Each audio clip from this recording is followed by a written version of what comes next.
રાજકોટમાં મંદિરમાં આરતી કરવા મામલે થયેલી બબાલે ઉગ્ર સ્વરૂપ ધારણ કર્યું અને આ સમગ્ર ઘટનામાં પીટી જાડેજા જે ક્ષત્રિય સમાજના નેતા છે તેમની ધરપકડ પાસા હેઠળ કરવામાં આવી છે। આ મુદ્દે જ આજે વાત કરવી છે કારણ કે સમગ્ર મામલે તેમના પુત્રનું નિવેદન સામે આવ્યું છે। શું કહી રહ્યા છે, કોને સંદેશો આપી રહ્યા છે અને આગામી સમયમાં શું થવાનું છે તેને લઈને તેમણે એક નિવેદન આપ્યું છે, તેના પર આજે નજર કરવી છે। નમસ્કાર, આપની સાથે હું ભગવતી વિશાવડિયા। આમ તો છેલ્લા 2-3 દિવસથી રાજકોટના ક્ષત્રિય નેતા પીટી જાડેજા ચર્ચાનો વિષય બન્યા છે કારણ કે તેમણે એક વ્યક્તિને કહેવાય છે કે મંદિરમાં આરતી કરવાની ના પાડી હતી અને જો તે કરશે તો લોહિયાળ ક્રાંતિ સર્જાશે તેવું પણ કહ્યું હતું।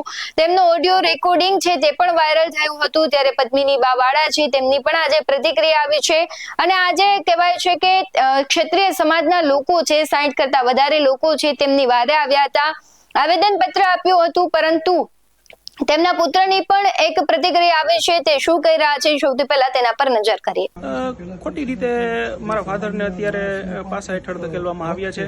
સામાન્ય કલમ છે, બરાબર છે, અને આ કોઈ સામાન્ય કલમ દ્વારા કોઈ ટેબલ જામીન છે, બરાબર, છતાં પણ આ લોકોએ કિનાખોરી રાખીને અમને ગુમરાહ કરીને 3-4 કલાકથી બેસાડેલા અને સવારે અમને જવાબ દેવા માટેની નોટિસ પાઠવેલી અને રાત્રે ઘરેથી જ અમને સમય પહેલા ધરારથી અમને ઉપાડી ગયેલા, બરાબર છે, મારા ફાધરને કે ભાઈ તમે આવું જ પડશે, એમાં નહીં ચાલે, તમે 10 મિનિટમાં છોડી દેશું એવું કરીને અમને અહીં લઈ અને પછી આવી કાર્યવાહી ધરારથી કરીને પાસા હેઠળ ધકેલા છે। અને આ એકદમ હું કહી શકું કે આ અમારા સમાજ માટે અમે જે કર્યું છે એની માટેની અમારી ઉપર કિન્નાખોરીઓ રાખી છે।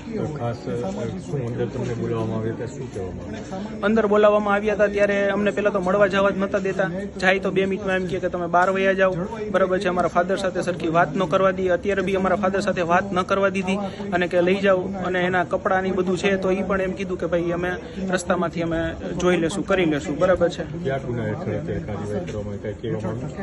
ના, સામાન્ય ગુનામાં 304 એવી સમથિંગ, મને બહુ કલમ યાદ નથી, પણ સામાન્ય ગુનો છે જે તમને અમને નોટિસ બી પાઠવેલી હતી। કાલ મારા ફાધર સામેથી પોલીસ સ્ટેશને હાજર થયા હતા, અમને નોટિસ બી પાઠવેલી હતી, બરાબર છે, અને અમને એમ કીધું હતું કે તમને પાછા બોલાવવામાં આવે ત્યારે તમે આવજો, અને આજે પાછી અમને નોટિસ પાઠવેલી, બરાબર છે, અને કાલ સવારે અમારે 5 તારીખે 11 વાગે ત્યાં હાજર થવાનું હતું, પણ છતાં બી અમે એ પહેલાં આ લોકોએ અમારી મારા ફાધરની ધરપકડ કરીને અમને ગુમરાહ કરીને અમારા પરિવારને, લેડીઝને બધાને અન્યાય કરીને, બરાબર છે, એમની સાથે સારું વર્તન ન કરીને આ ધરારથી મારા ફાધરને લઈ ગયા અને હોસ્પિટલ, મારા ફાધરનું ડાયાબિટીસ આવવાથી તો હોસ્પિટલ પણ ગિરિરાજ હોસ્પિટલથી જ એમને લઈ ગયા, એમને હોસ્પિટલે પણ ન જવા દીધા, ત્યાં સુધીની આ લોકોએ કિન્નાખોરી અમારી સાથે રાખી છે।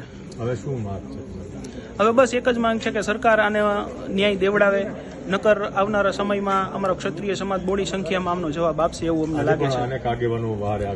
ઘણા આજે બહુ મોટી સંખ્યામાં રાત્રે અત્યારે 12:30 જેવું થઈ ગયું છે, છતાં પણ મોટી સંખ્યામાં પીટી જાડેજાના સમર્થકો અહીં આવેલા છે, બરાબર છે, અને એમને નારા પણ લગાવેલા છે, તમે કહો તો અમે તમારી સાથે છીએ, ત્યાં પણ આવીએ, બરાબર છે, પણ મારા ફાધર છે એ બધા સામાજિક માણસ છે, એ કોઈ આવી રીતે ઉગ્રતા ક્યાંય લાવવા માંગતા નથી, બરાબર છે, પણ જે છે એ ન્યાય મળી રહે અમારી એવી જ ઈચ્છા છે। પદ્મિની બાવાડા છે, જયરાજસિંહ જાડેજા ગોંડલના છે, તેમના પર આક્ષેપ કરી રહ્યા છે, ક્યાંક તેમને સંડોવણી આમાં હોય તેવું લાગી રહ્યું છે ને તે કરાવી રહ્યા હોય તેવું તે પદ્મિની બાવાડા કહી રહ્યા છે, પરંતુ તેમના પુત્ર કહી રહ્યા છે કે જે પણ હશે તે આખું સમાજ તેમની સાથે છે અને આગામી દિવસોમાં આમાં આંદોલનની ચીમકી પણ આપવામાં આવી છે।